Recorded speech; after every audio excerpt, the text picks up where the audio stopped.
Hey everyone, welcome back.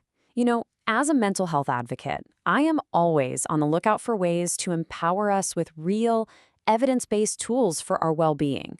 And today's explainer, well, it's a critical one.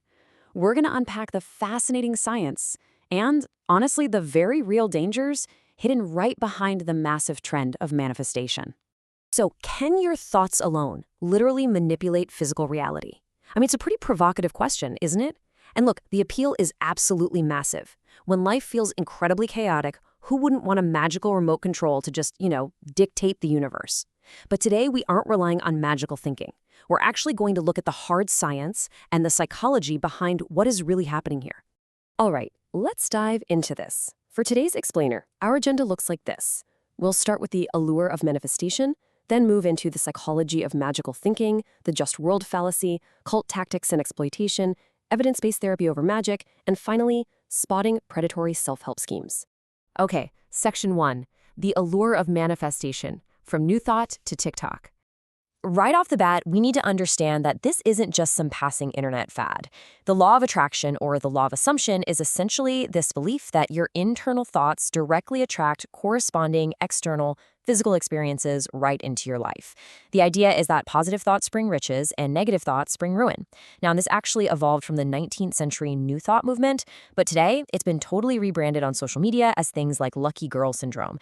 And honestly, it makes total sense why it's so popular. If you're experiencing economic instability or crazy high stress, a promise that you can effortlessly change your circumstances just by thinking differently, that is incredibly seductive. Moving on to Section 2, the psychology of magical thinking. It's neurology, not magic. Now, let's shift our perspective to what is actually happening in your brain. The bedrock of manifestation is something called the illusion of control. This is a cognitive bias where we overestimate our ability to influence random outcomes. Take a look at this research by psychologist Ellen Langer from way back in 1975. She showed that even a really short streak of early random wins dramatically inflates a person's perceived control over future events. The truth is, we are literally hardwired to see patterns and assign ourselves agency, even when there's absolutely none. So you might be wondering, why does manifesting feel so incredibly real? Well, it's your reticular activating system, or RAS. Think of it as your brain's biological filter. It's like the old blue car analogy, right? If you decide you suddenly want a small blue car, all of a sudden you see them everywhere. The universe didn't magically act as your personal car dealership. Those cars were literally always there. Your RAS simply stopped filtering them out. You're seeing opportunities because your brain is actively looking for them, not because the universe just spawned them into existence for you. But what happens when we actually measure the real-world results?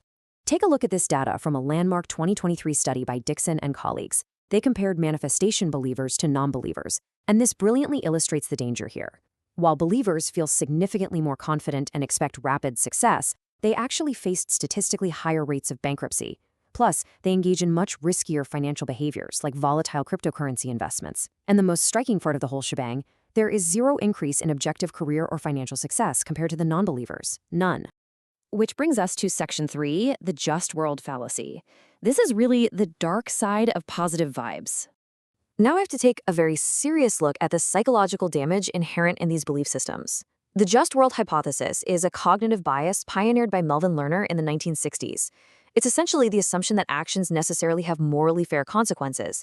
Because we desperately want to believe the world is a safe place, we try to reduce our severe anxiety about random misfortune, things like natural disasters or disease, by inventing this mental contract. It tells us that good things happen to good people and bad things happen to bad people.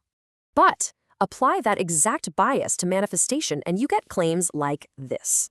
Nothing can come into your experience unless you summon it through persistent thoughts. Proponents like Rhonda Byrne and Louise Hay push this to some deeply disturbing extremes. They assert that illnesses like cancer are caused by deep resentment, or they completely dismiss systemic poverty as just a mental block. This hyper-individualized worldview ruthlessly blames innocent victims for trauma, disease, and systemic inequality. So the crucial point here is that this mindset does twofold damage. First, on an individual level. When someone gets sick or faces financial ruin, they're told their own negative thoughts caused it. That leads to severe clinical depression, shame, and guilt.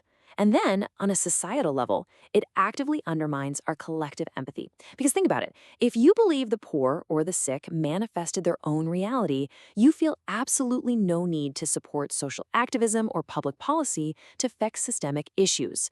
Section 4. Cult Tactics and Exploitation. We really need to understand how predatory influencers weaponize these cognitive biases to profit from vulnerable people. The coaching and the courses sold around manifestation, they heavily mirrored the psychological isolation used in cults. You have to watch for these red flags of coercive control.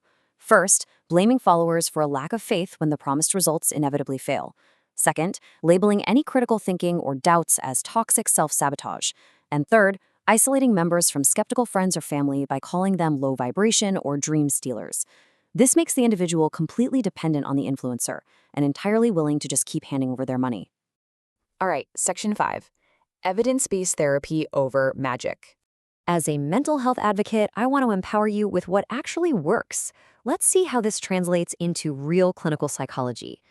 The useful parts of manifestation, they aren't magic at all. They are literally just repackaged cognitive behavioral therapy, or CBT. When manifestation tells you to replace limiting beliefs, CBT calls that cognitive restructuring, identifying and changing maladaptive thoughts. When manifestation says to live in the wish fulfilled, CBT calls that behavioral activation, acting in alignment with a healthy self-concept to generate new evidence and build your confidence. These techniques work because they change your internal behavior and motivation, not because they magically alter the external universe. Which brings us to our final part, Section 6, Spotting Predatory Self-Help Schemes. Let's get you prepared with some actionable takeaways so you can protect your wallet and your mental health online. Here is a 4-step safety checklist for evaluating any popular self-help trend. Step 1. Check for evidence-based credentials. Are they a licensed professional or just an internet guru? Step 2. Identify blame the victim rhetoric.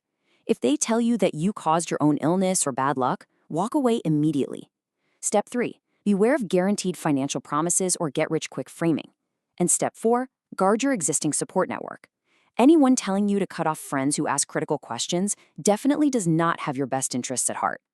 And hey, if you need a reason to actually use that checklist, just remember this staggering number, 99%.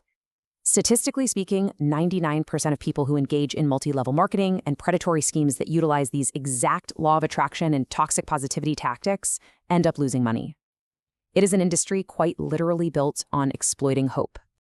So, I want to leave you with this final thought. Will you rely on magical thinking, or will you take evidence-based action to shape your reality?